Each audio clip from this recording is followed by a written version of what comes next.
The chamber of the Galactic Order was silent, an eerie and unnatural stillness for a place usually filled with debates that spanned entire star cycles.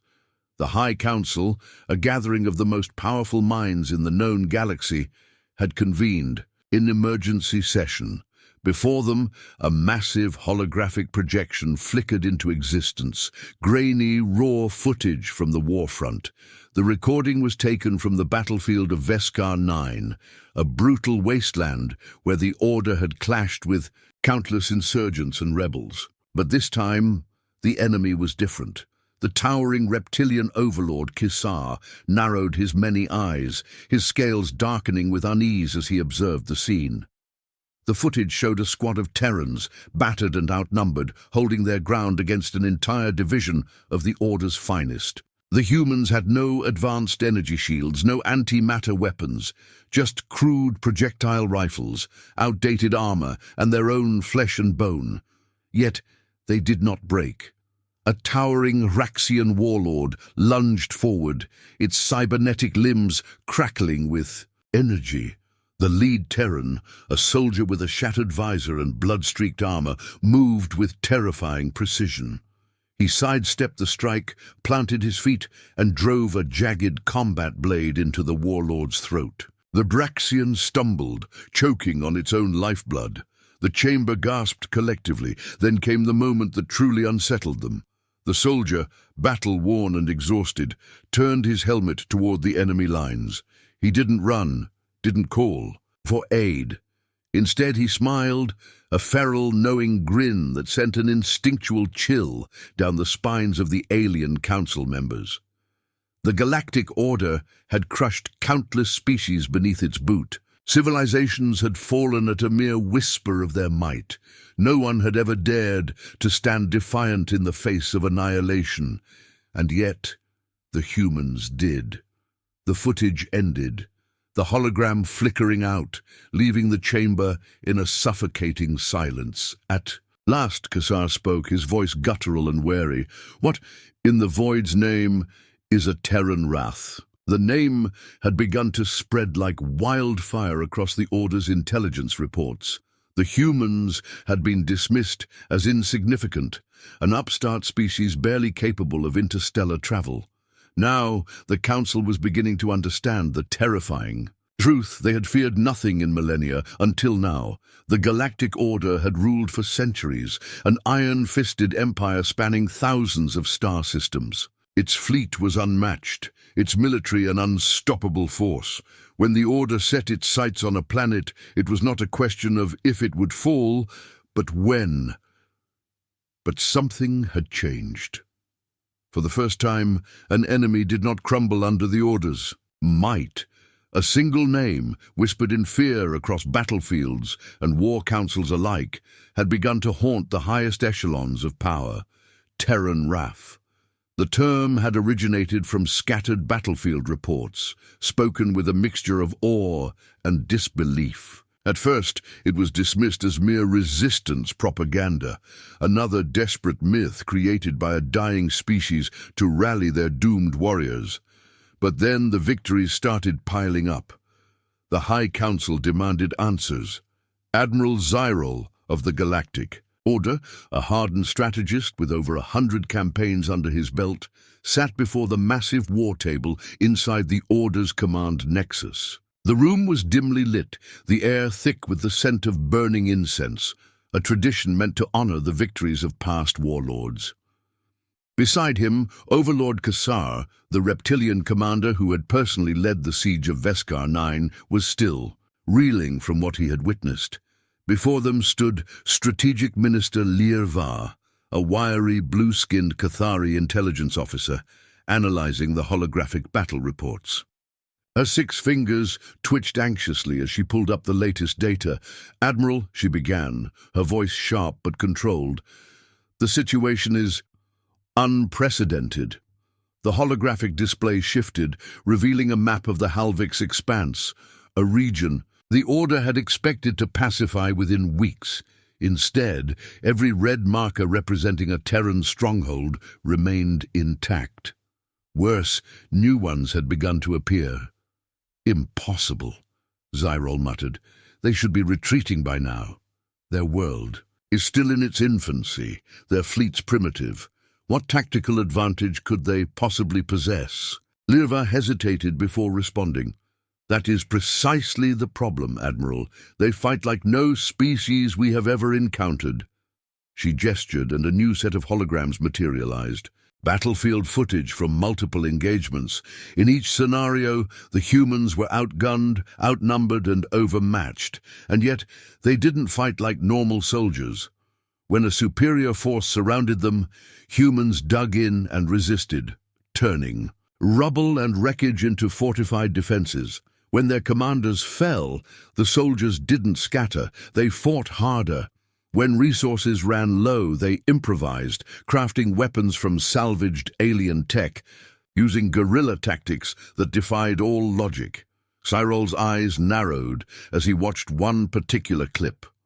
A lone human operative, his armor cracked, his weapons spent, engaged an entire squad of elite order soldiers with nothing but a stolen blade. He moved like a beast cornered, but there was no fear, no desperation, just determination.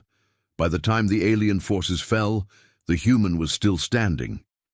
Xar's deep voice rumbled through the chamber. "They do not break." Lirva nodded. "No, Overlord, they do not, and their strategies are irrational." "In what way?" Zyrol asked. She sighed. "We studied their battle doctrine. Unlike the structured hierarchies of our forces, human units operate with extreme flexibility. If an officer falls, another immediately takes command. They think on their feet, change plans mid-battle, adapt to terrain, and—" She hesitated. Zyrol frowned. "And what?" Lirva exhaled sharply, clearly disturbed by what she was about to say. "They don't just fight for survival, Admiral. They fight for each other." Zyrol scoffed. "All armies fight for their comrades." "No," she corrected, shaking her head. "Not like this." She brought up a new feed, one taken from an Order Squad's visor feed. The recording showed a human soldier, mortally wounded, covering his squad's retreat. A handful of humans sprinted toward their escape vessel, but the soldier in the background, bleeding, out, barely standing, remained behind. He could have run. He should have run. Instead, he smiled through blood-stained teeth and activated an explosive charge, sacrificing himself to take down the Order troops closing in. The visor feed cut to static. The chamber was silent. "They fight with a level of commitment we have never seen before," Lirva said softly. "Their wrath is not for themselves, but for each other, and that makes them unstoppable." Zyrol turned to Xar. "This is no longer just a military operation," the Admiral admitted. "We must rethink everything we know about war." The reptilian Overlord's claws curled against the metal surface of the table. He had always considered war to be an art of dominance and calculated force. But humans fought like they had nothing to lose, and that made them the most dangerous enemy the Galactic Order had ever faced. The Galactic Order had expected humanity to crumble under the weight of superior firepower. Instead, they adapted. Every battle that should have ended in overwhelming victory turned into a war of attrition. Every skirmish that should have been a massacre became a lesson in resilience. And soon the name Terran Wrath was no longer just a whispered legend. It was a tactical nightmare, the city world of Nexus. Prime was a crucial stronghold for the Galactic Order, an industrial hub responsible for fueling their war machine. It was an impenetrable fortress, encased in planetary shields and surrounded by orbital defense platforms. No species had ever laid siege to Nexus Prime and lived to tell about it, until now. The first sign of an attack came not from a fleet, but from silence. Orbital command stations went dark. Communications were jammed. Elite patrol squads sent to investigate the disturbances never returned. By the time the Order realized what was happening, the humans were already inside. They hadn't stormed the walls. They had slipped through the Cracks.emp bombs disabled planetary shields in key locations. Sabotage teams infiltrated supply chains, turning the Order's own weapons against them. Small strike groups moved through the industrial sectors like ghosts, striking fast and disappearing before reinforcements arrived. Admiral Zerol, stationed at Nexus Prime's command center, watched in growing horror as his perfect defenses collapsed. "And from within, this is impossible," he growled. "They don't have the numbers for a planetary siege." Lirva, analyzing battlefield reports, shook her head. "They're not sieging the planet, Admiral." Zerol's eyes narrowed. "Then, what are they doing?" She swallowed hard. "They're dismantling it." Unlike the Order's overwhelming force tactics, humans relied on something far deadlier: asymmetrical warfare. Instead of facing the Order head-on, they struck from shadows and angles they never expected. Guerrilla tactics. They didn't fight battles to win. They fought battles to survive just long enough to make the Order bleed. Adaptability. When new countermeasures were deployed, humans changed strategies overnight. Amidst the chaos, a single name became synonymous with fear. Captain Doran Vale.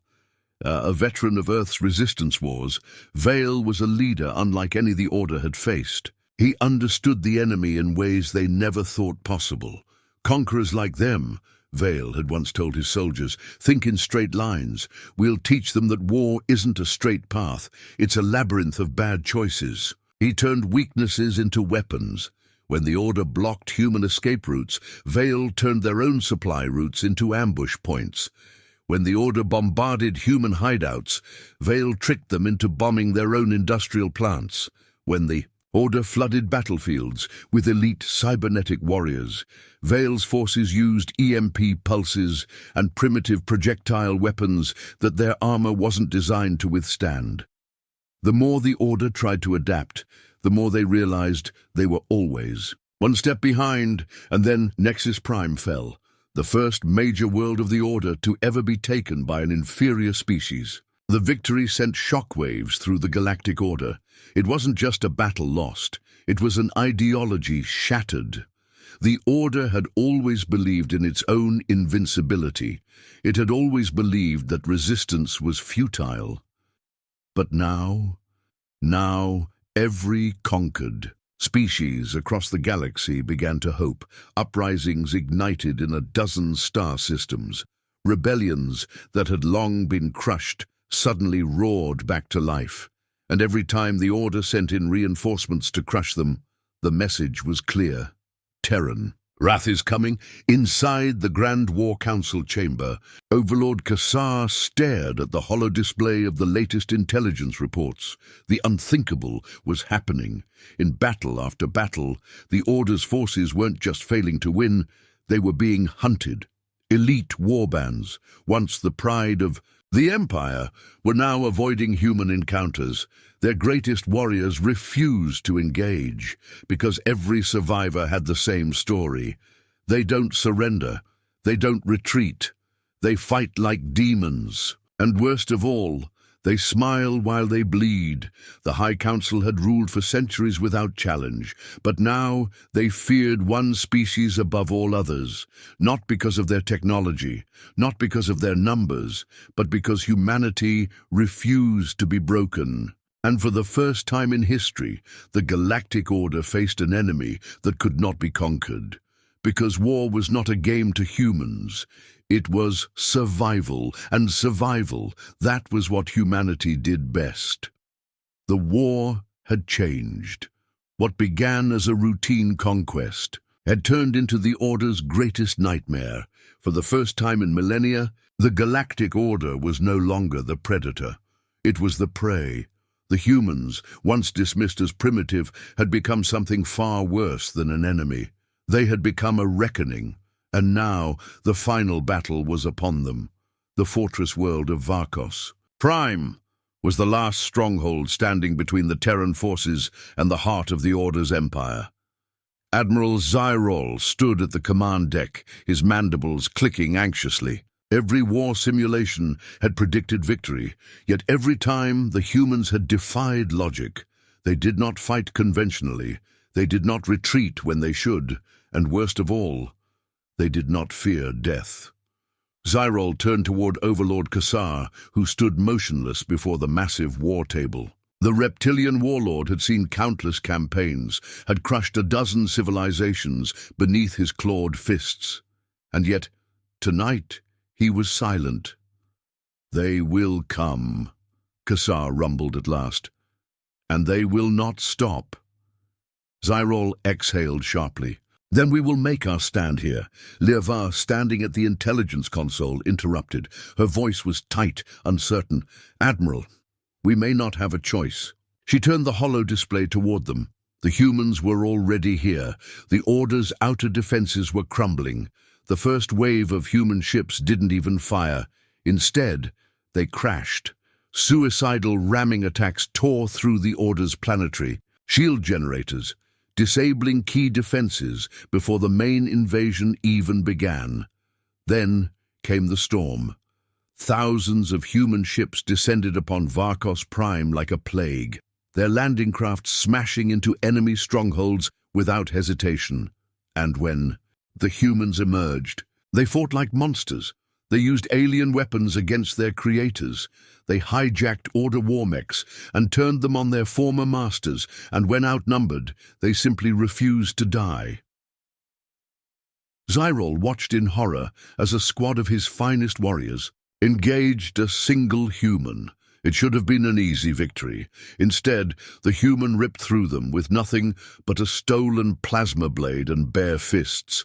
And when reinforcements arrived, they found the human, still alive, still standing, bleeding but grinning.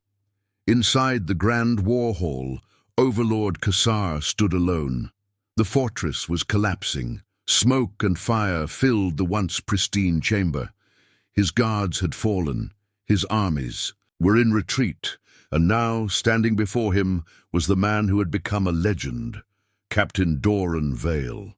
The human's armor was shattered, his face streaked with blood and grime, but his eyes burned with an intensity that even the Overlord had never seen.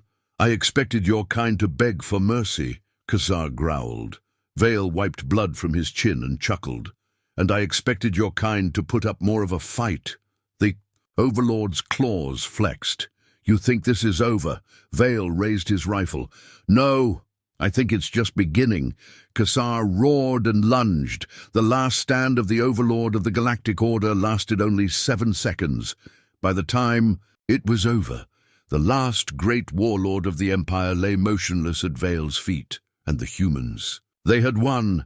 Word spread faster than light. The Overlord was dead. The Empire was in ruins. The galaxy had changed forever. The mighty Galactic Order, conquerors of 1,000 worlds, had fallen not to superior firepower, not to numbers, not to diplomacy. They had fallen to human wrath, and the name Terran Wrath would never be forgotten.